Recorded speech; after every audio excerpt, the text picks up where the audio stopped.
Let me check it over here.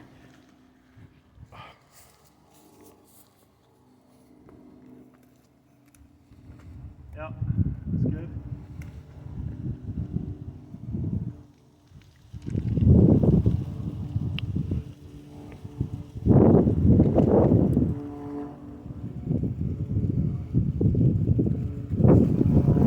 Tying up these trees is crucial. If you don't, they'll grow crooked and the homeowner won't be very happy.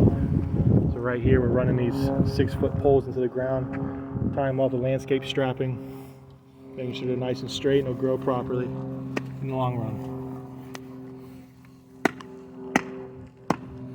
Boom, baby.